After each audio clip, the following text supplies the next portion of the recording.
It is my pleasure to introduce the presenters for our year in review session. Covering the trademark year in review is Tiffany Shimada, a partner at Dorsey & Whitney. Tiffany advises on matters including complex trademark portfolio management and enforcement and brand communication and risk management. And covering the copyright year in review is Mike Erickson, a shareholder at Ray Quinney and Nebaker. Mike is an IP litigator who regularly represents technology-focused clients in complex IP lawsuits around the country. And I will turn it over to you, Tiffany. Thank you again for inviting me to speak today at this BYU symposium. My name is Tiffany Shimada, and yes, I'm a partner in the Trademark Advertising and Copyright Group at Dorsey & Whitney, based here in Salt Lake City, Utah. Thank you for joining me today. And before I start, I wanted to send a special thank you to Chad Kang. Chad is a BYU law student, and he also was a summer associate at Dorsey & Whitney and helped me with this presentation. So thank you, Chad. Okay, we'll get started. So 2020, 2021 has been a very special year. Definitely a year for hard seltzers and future-proof brands. We'll kick it off with a case with future-proof brands. And they filed suit against Coors. You can see here at the bottom of the screen, you've got Brizzy on the left, which is future-proof's product, and Vizzy, which is Coors' hard seltzer product on the right.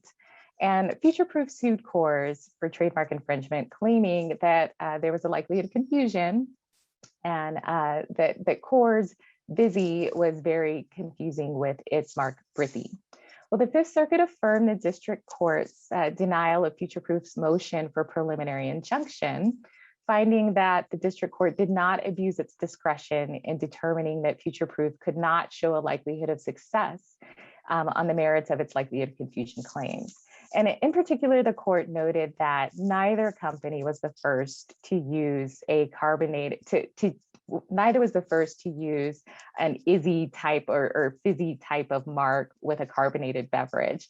And second, both products' cans were very different visually, both in size, in the fonts used, in the packaging, in general shapes, designs, and text. So that was lended away from a likelihood of confusion. And the court also found that the marks weren't similar, that they didn't give a similar impression, where consumers must exercise the imagination to infer that Brizzy is a play on the word fizzy.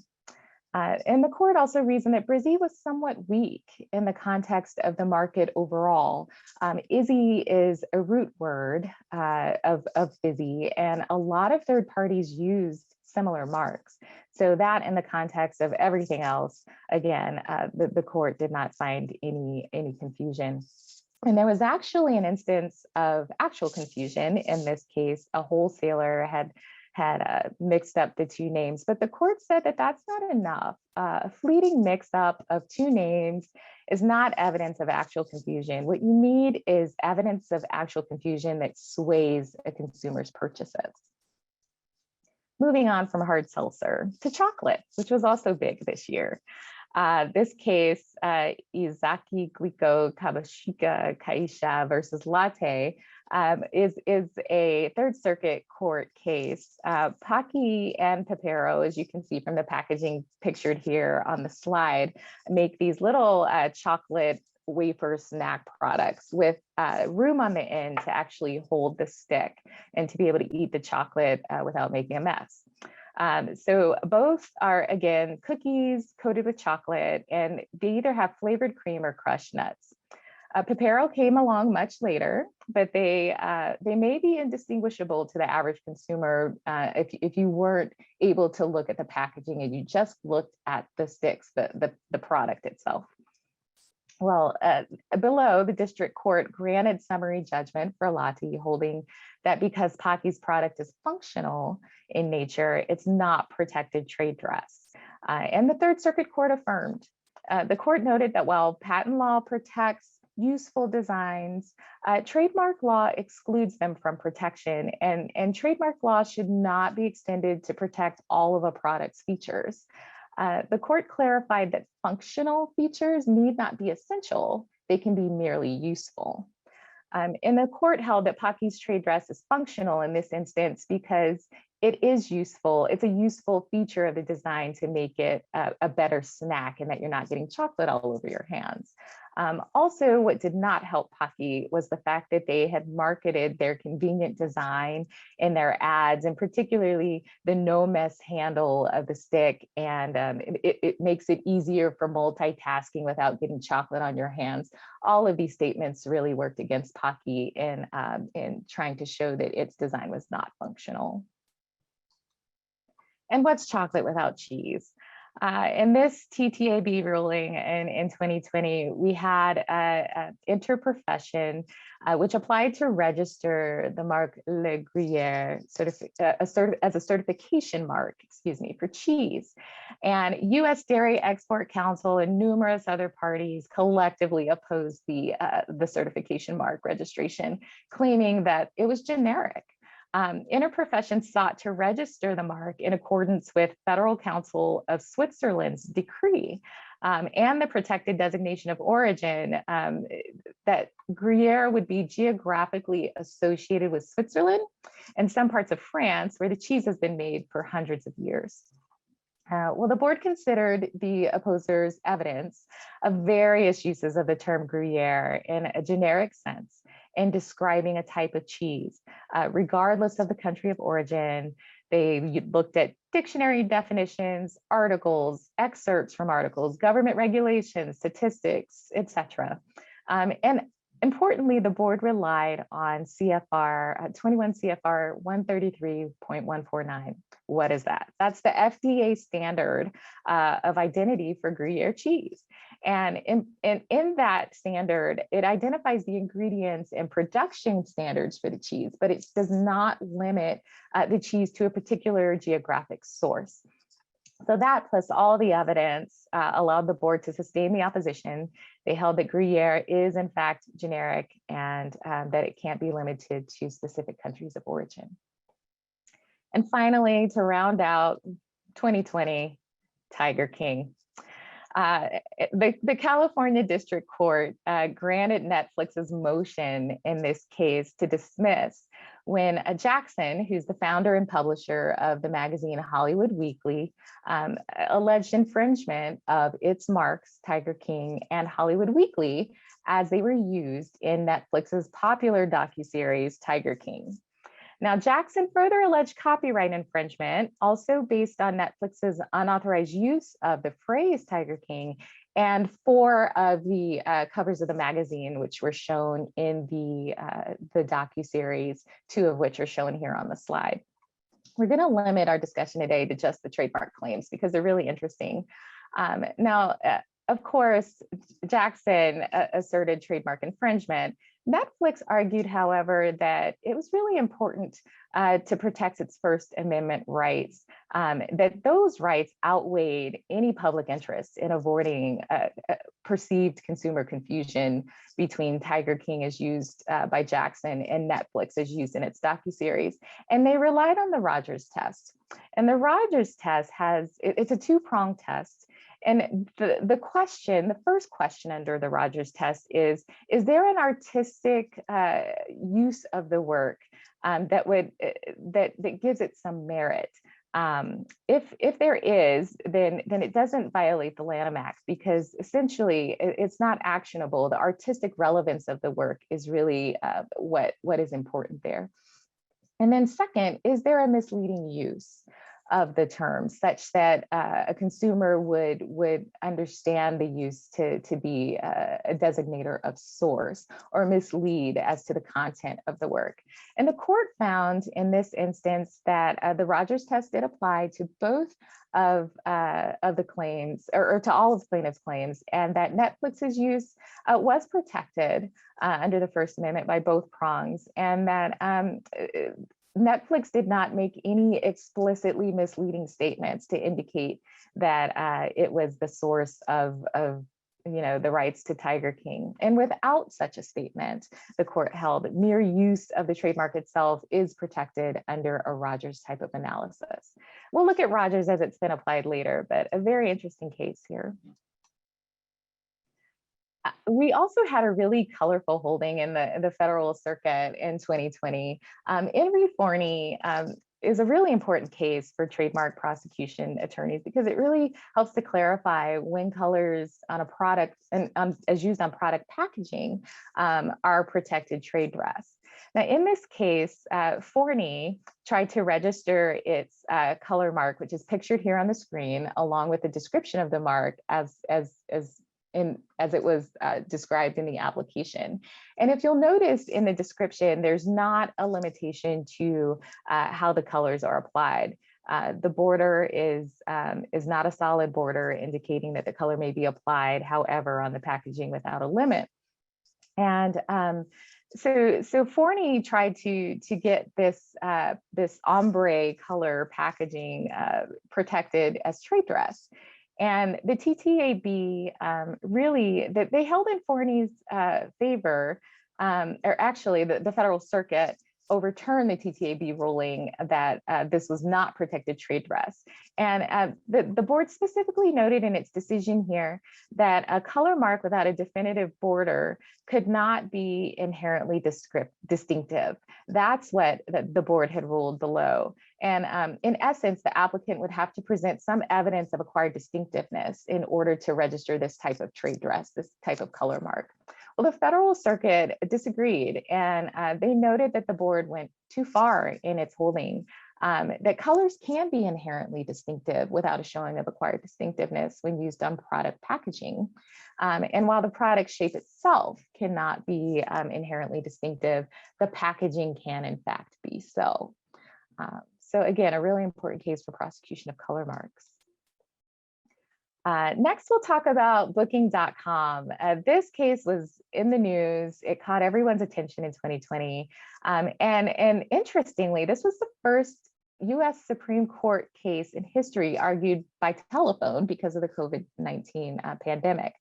And in this case, the court ruled 8-1 in favor of Booking.com. And unless you've been under a rock, you would know Booking.com is actually a digital travel company used for booking travel services. And the Supreme Court, in this case, they held that the company could, in fact, register its domain name Booking.com as a trademark, rejecting a long proposed per se PTO rule that a generic term as combined with a top level domain such as .com must automatically be deemed generic and therefore ineligible for trademark protection. The court held, however, whether a term is generic or is a protectable trademark is determined by consumer perception. And here, Booking.com had a mountain of strong survey evidence and other evidence to show that consumers actually do perceive Booking.com as a source indicator, as a mark, as a brand name, and not as a generic term. So the court concluded that Booking.com was entitled to its registration. And in response, again, for trademark practitioners, you want to check out Examination Guide 320.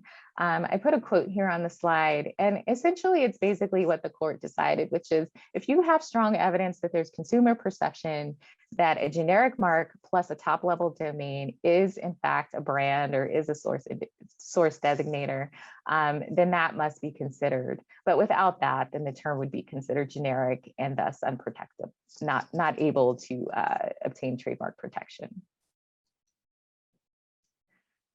And we're going to go next to these Royal Crown Cola and Coca-Cola. They've been in a battle for quite some time over these zero marks.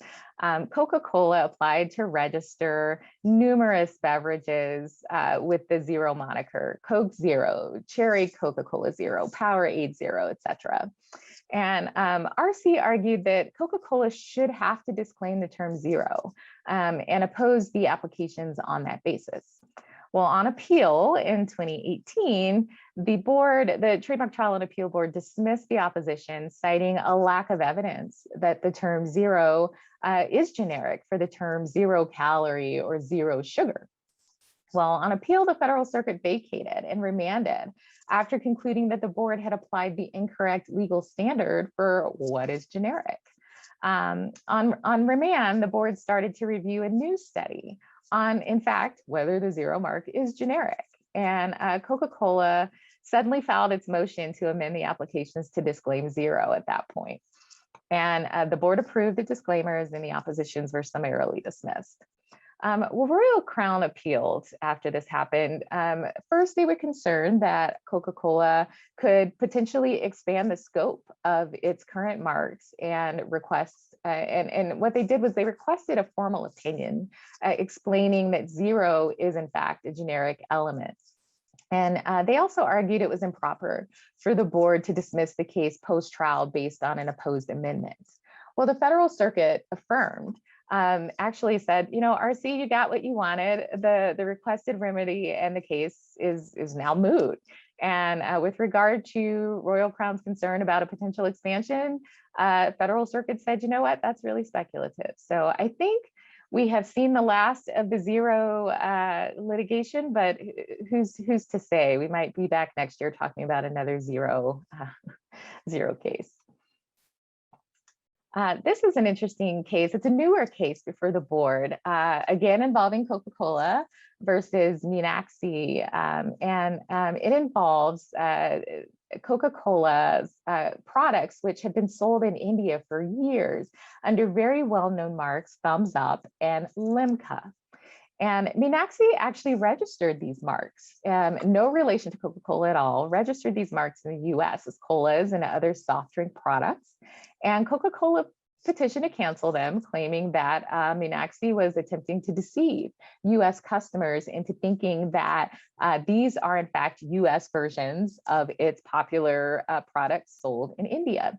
And you can see here on the slide on the left, those are Coca-Cola's marks, and on the right, Minaxi's marks, and very similar, if not identical, as used on the product packaging. Well, the board found that Minaxi did not meet its burden of proof in establishing its laches claim. It had been 3.5 years, but there was enough evidentiary support to show that Minaxi did in fact know about Coca-Cola, and that they didn't suffer, there was no prejudice or alleged prejudice from the 3.5-year procedural delay here. After, again, considering the evidence, the striking similarities between the marks, respondent, the court said, deliberately misrepresented the source of these goods to consumers, or the board said. And then one notable piece of evidence before the board was Minaxi's primary source of distribution was 2 Indian grocers in the United States. So clearly they were trying to market these products to a community that was already very familiar with the brand in India and might confuse the source of the two as the goods are sold in the United States.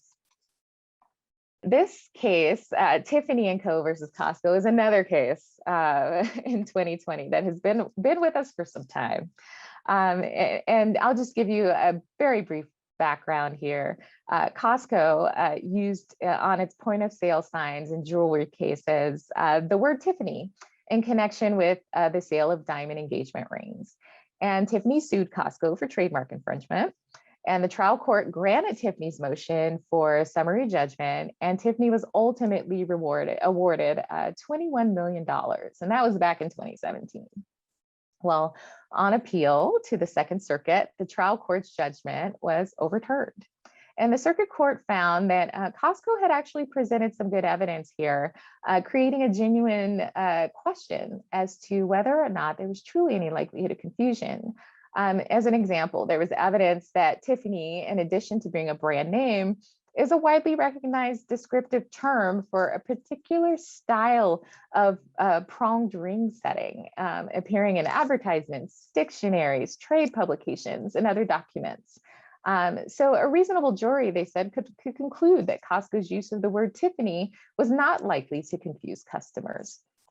Costco also asserted that they made a fair use of the term Tiffany, and that also they were entitled to do that under the Lanham Act, as long as they used it in good faith and only to describe the style of the products.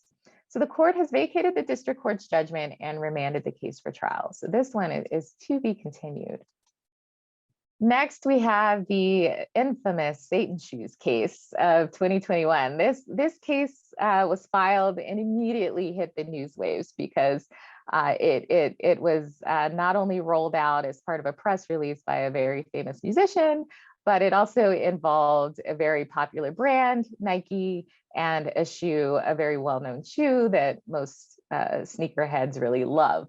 So I have here pictured on the slide on the left, a genuine Nike Air Max 97 shoe. On the right, the unauthorized Satan shoes, which were sold by Mischief, which is an art collective that releases different products, mainly shoes that have been kind of rebranded in conjunction with artists.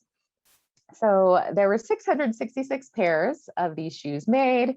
They sold out in less than a minute. They were $1,018 for a pair.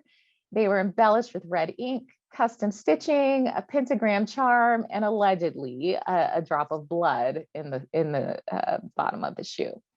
And Mischief, again, it's an art collective. They claim that this particular use of the Nike shoe was an artistic commentary on extreme collab culture. Well, Nike didn't agree with Mischief's use. They were very concerned, not just with dilution of their brand. They were receiving a lot of nasty grams from customers and the general public, thinking that they had actually produced these shoes, and that they somehow endorsed Satanism when, of course, they did not. And beyond confusion here, there's an issue of dilution, and particularly, a famous brand like Nike being associated with something that society deems very distasteful and harmful to the brand. And additionally here, there were some first sale aspects. When you, of course, purchase a product, you're able to resell a legally purchased item, as long as it's not materially altered. But in this instance, the shoes had been materially altered and they were given entirely new soles, pun intended there. And ultimately, Nike obtained a TRO, temporary restraining order, and Mischief agreed to recall all 665 pairs that were sold. One was reserved for a contest. So they kept that, and they settled before the case could actually go much further there. Next, we're going to go to another really fun case. This one is out of the Ninth Circuit, and it involves the very famous Jack Daniel's Tennessee whiskey brand. In this case, and you can see to the left, the defendant's VIP products, or in this instance, it was the declaratory judgment action, Bad Spaniel's Tennessee Carpet, trying to defend its use of the protected trade dress of the bottle, as well as a parody of the mark. And to the right, of course, the very famous Jack Daniel's No. 7 Tennessee whiskey bottle. So the district court below entered permanent injunction against VIP, but the Ninth Circuit reversed, and they said, you know what, when artistic expression is at issue, the likelihood of confusion test fails. It fails to account for the full weight of the public's interest in the free expression that was exhibited here. And the Lanham Act only applies to expressive works if the plaintiff establishes under Rogers, which we've discussed, that the accused infringer's use is, 1, not artistically relevant to the underlying work, or 2, explicitly misleads consumers as to the source of the content of the work. Here, the toy is an expressive work, the circuit court held, because it communicates a humorous message. And the judgment was vacated to apply Rogers. And since the trade dress and bottle design were used, at least in part, to convey the humorous message, there was also no dilution as a matter of law, because that message is considered non-commercial and protected, again, by the First Amendment. Next, we'll talk about a really important willfulness case, which was brought before the Supreme Court. Now, before this lawsuit, Fossil and Romag entered into an agreement that permitted Fossil to use Romag's magnetic fasteners on handbags and other accessories made in China. Well, Romag later realized that the Chinese factories that Fossil had hired to make the products were using counterfeit fasteners. And at the trial court level, the jury agreed with Romag, finding that Fossil had infringed Romag's trademark and falsely represented its products as being from Romag. However, the jury found that Fossil only acted with callous disregard and not willfulness. Well, as a result, relying on the willfulness requirement adopted within the circuit for an award of profits, the district court refused to award Romag the profits that Fossil had earned.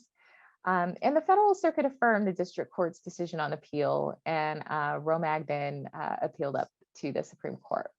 The Supreme Court unanimously held in this case that under the Lanham Act, proof of willful trademark infringement is not a precondition to a plaintiff's recovery of the infringer's profits for a violation of Section 1125A for false or misleading use of trademarks, resolving a significant circuit split.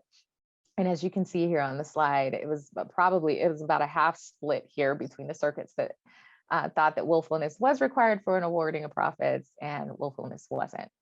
Well, the court resolved this issue. They said, a defendant's, in this instance, a plaintiff is in a trademark infringement, again, not involving dilution, but in a likelihood of confusion analysis, they're not required to show willful infringement. They did state, however, the Supreme Court stated that a defendant's mental state is a highly important consideration in determining whether an award of profits is appropriate, but again, it is not required. So again, a very important case with regard to damages and willfulness. I have a few more cases here, but I will reserve the time and then we can address the questions later. Thank you. And Mike, we'll switch over for our copyright year in review. Terrific. Thank you very much, Cami. Thank you, Tiffany, for that wonderful presentation on trademark this past year. Well, it's a pleasure to be with everyone today, and a fascinating number of cases to talk about. I'm going to slow things down a little bit and spend quite a bit of time talking about the largest copyright case decided this year, Google v. Oracle. I'll then spend a little bit of time talking about Van Buren v. United States, not technically a copyright case, but an issue in the Computer Fraud and Abuse Act that comes up quite a bit in copyright cases. And then I'll turn to some appellate court cases across the circuits, and finally conclude with a little bit of legislation. There's been some interesting activity in that front. But let's begin by actually taking a deep dive into Google v. Oracle. It is fascinating in a number of ways. It's an extremely significant fair use case that's going to be cited for years to come. We're going to be seeing litigants and courts trying to decipher and to cite to Google v. Oracle for its fair use analysis.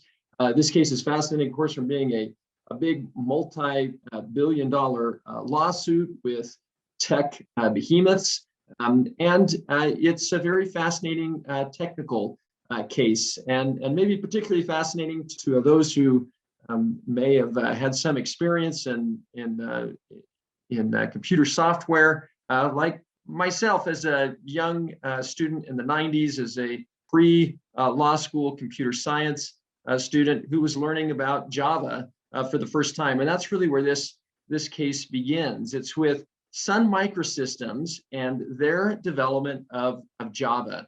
And in the mid to late 90s, it was really a revolutionary software development platform. It was the exciting thing that all the software computer science students wanted to learn about, because they were excited about getting jobs in the industry, myself included. Java was the hot thing, and everybody was trying to learn it, understand it, and to be a Java programmer. And the gist of Java, what made it interesting, what made it particularly powerful, was the notion of write once, run anywhere. It wasn't totally unique to Java, but Java really took this to another level in making it a way in which programmers could write the same program and develop it have it be used on a Macintosh or have it be used on a Unix platform, which is what Sun Microsystems was developing computer systems for, or on Windows-based platforms. And so it was a very important technology, and it worked like this. At the top here, you'll see the source code. That's the computer programmer typing into the computer the human understandable program instructions for what the program is supposed to do. And what typically happened is that was simply compiled from human readable source code into machine code, what you're seeing at the bottom of this graphic. And so a typical software development model at the time had 3 boxes. It had source code at the top, you had a compiler, it translated that down to machine code, which was ones and zeros. Not something that a human could very easily discern, but the only thing that a computer could understand. And that was challenging because you had to compile it differently for different computer platforms. You needed a compiler to compile it down to Windows. You needed to compile down to the Linux platform or the Unix platform. You needed to compile down to Mac. And a software developer would be interrupted in the process by having to develop and compile for all of these different platforms. And so what Java did is it removed that low-level work of compiling and put those in what you're seeing below as a JVM, that's a Java virtual machine.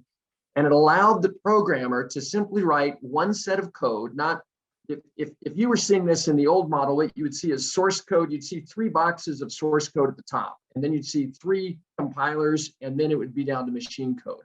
And so what this is doing is it's shrinking the human readable part of it to just focus on the source code itself. That's then compiled to something called a bytecode, which is essentially an intermediary step. And then the Java virtual machine interprets that bytecode and can then compile it down to the specific machine. The reason why that's helpful for a developer is that they're focused on just developing the code. And at that high level, and then the run anywhere, that's the write once. And then the run anywhere is that the Java virtual machines are on all these different computers. And so Sun's model for licensing Java was simple. If you were a device manufacturer, you wanted to have the Java virtual machine installed on your devices so that Java programmers would be able to take advantage of your device. And so Sun would sell licenses. Now, during this time period, we were right at the outset of, say, the internet age here, and mobile phones were becoming smartphones. We're ditching just the ability to make phone calls and then text, and now we are looking at smartphones. And Google wanted to get into the smartphone business.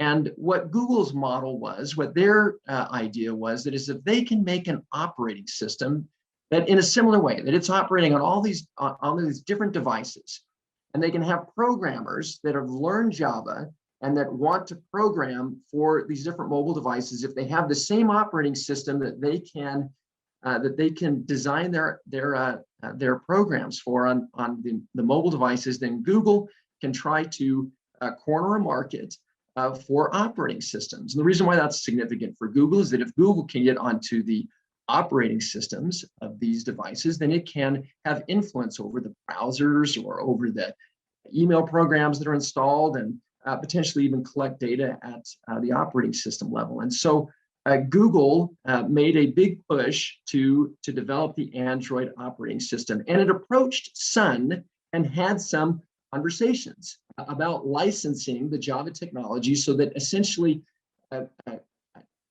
Google would build the operating system and incorporate Java into it, and then be able to provide this platform of Java source code. But they couldn't reach agreement on how the licensing structure worked. And so eventually what Google decided to do was that they would recreate some of the libraries that Java offered, and that they could build or use a virtual machine. It started off as the Dalvik bytecode virtual machine. That's now the Android runtime virtual machine. But they would build their operating system and provide a Java environment. And I'm going to talk a little bit more about this in a second. The libraries that would allow a Java programmer, similarly on a laptop or a desktop computer, similar to that environment, to be able to take those skills and now develop for mobile devices on the Android platform.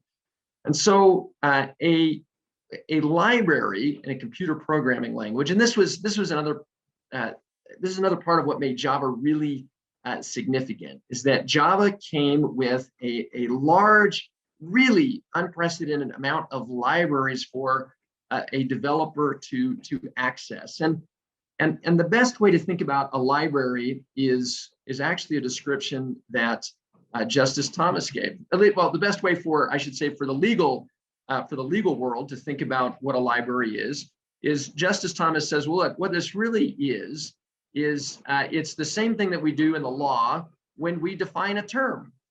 When you're writing, when Congress has a statute, or if you're a transactional attorney and you're writing a contract, or if you're a litigator and you're defining a term, you don't want to repeat the same words over and over again, but you want them to have that legal meaning.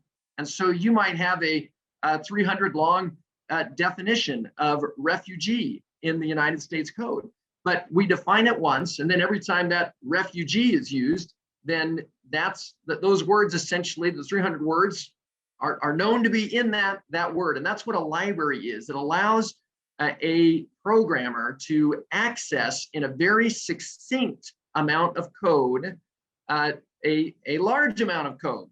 And so here's an example of this is actually fascinating. I've never seen anything like this, certainly not in a Supreme Court opinion. This graphic here that you're seeing on the Sun Java API is a graphic showing the code and how the Supreme Court, based on what the litigants said, had divided this up. So let me explain what's going on. On the left-hand side there, where you see method call, that's what the programmer who's accessing the Java libraries, that's what they are writing and what they are typing. And so they will just say Java language, and on the right-hand side, you'll see that's a package. And the Supreme Court makes a helpful way to break these down. Packages are like the file cabinets, and a class, the next tier down, is like a drawer, and then the bottom function or method is like the individual file folder. And so what a programmer does is they reference, hey, go to this file cabinet, find this drawer, and then pull out this file. And in that file, in this case, the method being used is a simple comparison that says what is the maximum, or a better way, maybe an easier way of understanding, what is the greater of these two numbers. And so in this particular case, the method call being asked here is 4 greater than 10? Now, why a computer has to figure out what 4 is greater than 10? Well, when you're doing these programs, you're sending these numbers and et cetera, and so this is happening thousands or maybe hundreds of thousands of times. So the computer's doing this very fast and figuring this out. Now, what's interesting, or what happens then, is that the implementing code that you see at the bottom is the actual logic. Now, in this case, this is a very simple case that just has one simple line of code that says if X is greater than Y, then you do this, else you do that. So if 4 is greater than 10, then you return 4. But if 4 is not greater than 10, then you return 10. Okay, and in most cases, the implementing code would actually be many, many lines of code. And so it could be tens or hundreds or even thousands of lines of code to implement simple functions that the developers can access.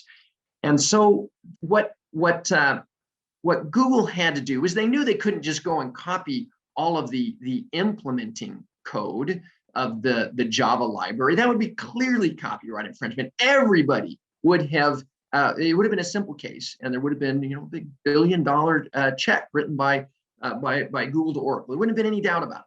But what Google did was a little bit different. And it's probably based on their understanding as programmers. They think to themselves, look, all we want is we just want the the Java programmers that are out there and are used to calling this function Java language math max. We want them to be able to do the same thing. We're going to write our own code on how to implement the functions.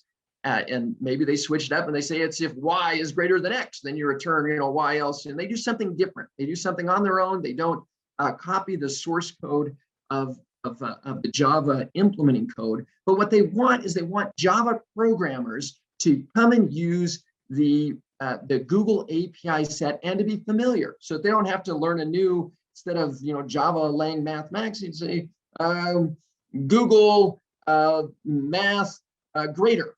And they'd have to go up and learn new ways of calling the code. And so Google said, no, we don't want to do that. We want the programmers to know. We want it to be easy for them to do. And so they use these essentially names or classification systems to access the implementing code. And so that's the issue. Is what Google copied, is it one, copyrightable? And two, if it is copyrightable, it was copied and they technically infringed, then they have to rely on fair use. And so there's a bit of a complicated history here that I'll go through in a minute, but just I want you to focus on the copyrightable question here, on the words process, system, or method of operation. And then on the fair use, what's going to come up later, you're familiar probably with the 4 factors of fair use, but it will be interesting for our discussion to just recall that fair use really starts with this kind of notion of these commenting, news reporting, teaching, scholarship, or research. And that's a little bit different in the computer section, which is going to become an issue when we get down to the factors. Let's just briefly go through this decades-long copyright dispute. So the district court found that the declaring code was uncopyrightable. And anyone's free in the Copyright Act to do his own code to carry out exactly the same things. And so this is not a big deal to use these names. The Federal Circuit reversed on copyrightability and remanded for trial on fair use. Okay, and the Federal Circuit noted, look, Google might have created a whole new system. There's nothing that's that they're bound to have to use Java, Lang, Math, Max. It could have been Google, et cetera, greater. And there could have been all kinds of different ways in which it was organized. They could have been grouped different ways, and therefore there was it passed the mere modicum, that minimum threshold of creativity. There's naming going on. There's an organization to it. These are decisions that can reflect creativity. There was evidence of it attracting customers, or pardon me, the programmers, which are the customers for the API. And so the Federal Circuit reversed, remanded it for a jury trial on fair use. Jury found fair use. They said, no, we think we're persuaded that that this isn't such a big deal, and that Google should be able to do that for a variety of reasons we're going to discuss in just a moment. Federal Circuit then reversed that finding of fair use and didn't mince its words. There's nothing fair at all about taking a copyrighted work verbatim, just copying those 11,500 words of the declaring code and using it for the same purpose and function as the original in a competing platform. Federal Circuit was going to have none of it. The Supreme Court thought differently. The Supreme Court reversed the Federal Circuit, and the reasons are to look at the 4 factors of fair use. These are statutory factors. They're not the only factors, but as a practical matter, these are the factors that count, and it's what every court looks at. And the Supreme Court, the majority, did something interesting. It started out of order. Typically in a copyright case, it's the way it's listed in the statute is you start with the purpose and the character of the use, but that's not where the majority, the 6 justices in the majority wanted to start. They wanted to start with the nature of the copyright. And what they wanted to recognize is that, look, this declaring code, this just naming, it's like a Dewey Decimal System in some respects. It is not the core and the heart of copyright. It's not creative expression in the thousands and millions of lines of implementing code. Programmers are making very creative decisions on how to organize the programs and how to execute them, et cetera. All we're talking about is just a naming system for them to be able to access this implementing code. The implementing code is the core of copyright. The declaring code is out here at the fringes. Now note the language that it uses at the end in this sentence here in the court's decision. It says to learn the API's system. Now, I forgot something to share with you before I jumped to this, because I jumped right into fair use. And if you remember, there were two issues.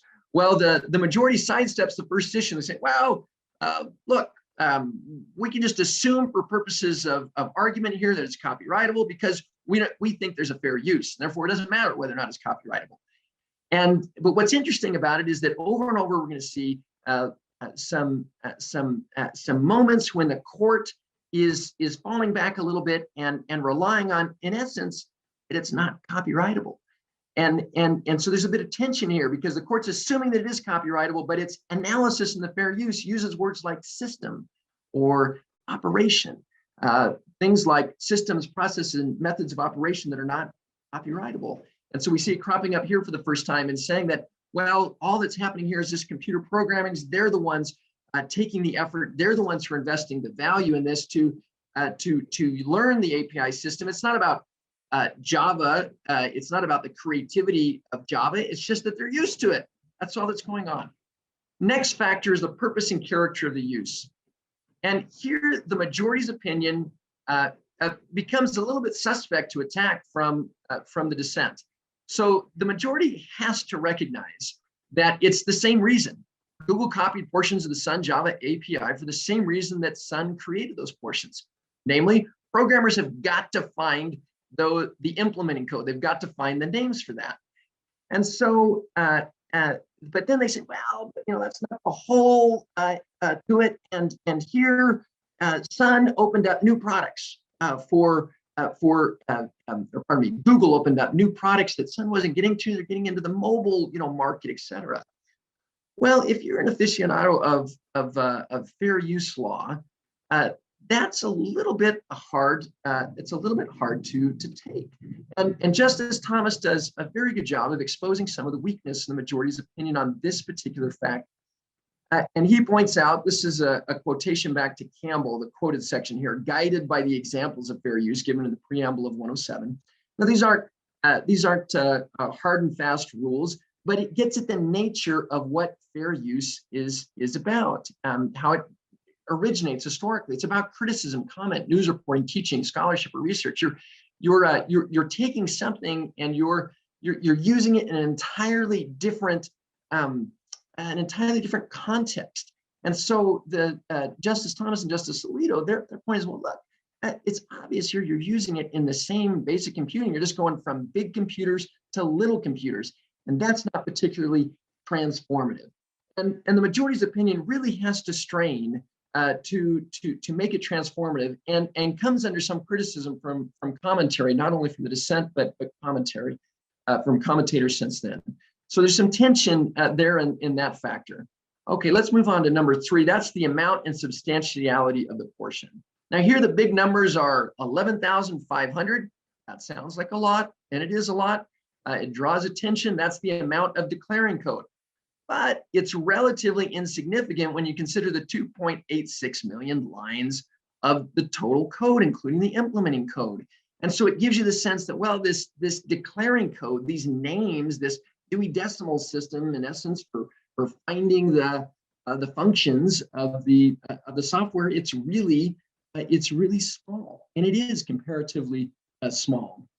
Well, the fourth factor is always described as the most important. It's the market effects, and here, similarly to the second on the purpose of and character of use, the majority's opinion comes under a little bit of some suspicion, some attack from the dissent. So the majority wants to say, well, the jury heard all kinds of evidence that Sun was poorly positioned to succeed in the mobile phone market.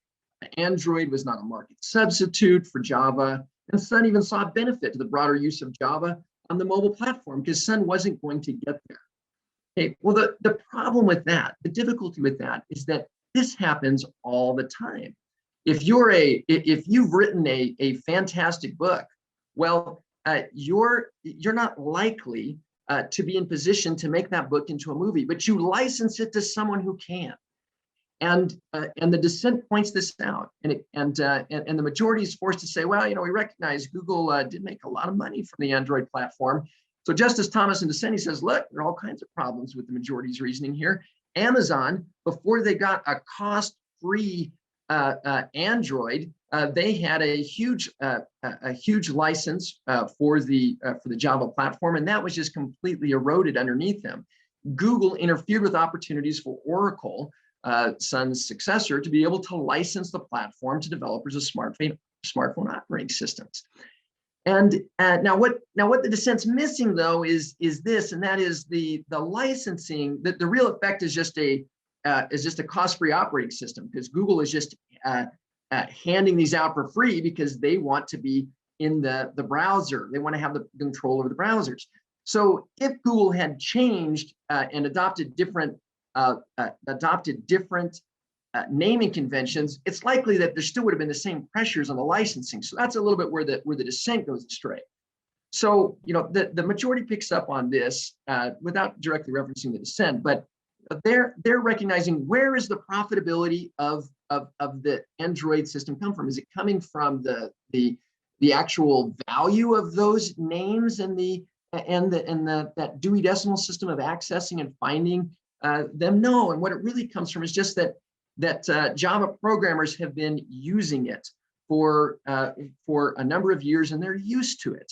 And so that's not really the kind of there's this interesting sense at the bottom here. No reason to believe that the Copyright Act, it's the kind of thing that the Copyright Act is going to protect third parties' investments in learning the operation, how to operate a creative work. Now, this is interesting because, again, the majority has to rely on that what sounded like a method of operation in its description, and they're really relying on that first element that they looked at, the nature of the copyrighted work. So in essence, this is just Thomas said, he says, well, you can't just take that. And what it comes down to is the majority is saying, look, this is, if it's copyrightable at all, it's just barely copyrightable. And therefore, if we can find any reason, in essence, to decide that it's a fair use, we're going to do that.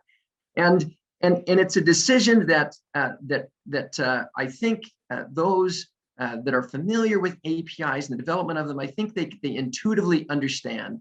The reasoning of it gets hard sometimes to square with copyright law and the traditional understandings of fair use.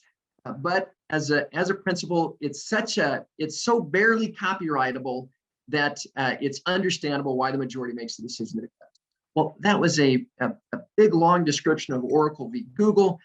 This is supposed to be a copyright year in review. I've got to just blitz through a bunch of other cases here, but Van Buren v. United States, not technically a copyright case, but a very interesting, because it comes up all the time that a user is going to exceed the scope of their authorization in order to download copyrighted materials. This is not that kind of case. It's actually a criminal case on the criminal side of the Computer Fraud and Abuse Act, but it exposes the language of the statute for an important interpretation that's going to apply on the civil side as well. And so what happened was an FBI agent on a sting operation agreed to run a license plate search that he was not supposed to. It was for a personal reason, not for government authorized reason. And so he exceeded the scope of his authorization. But the question was whether or not that was whether or not he was guilty under the criminal section of the Computer Fraud and Abuse Act. And what the majority finds is that the way in which the statute is to be interpreted is that it's particular areas in the computer, not just that he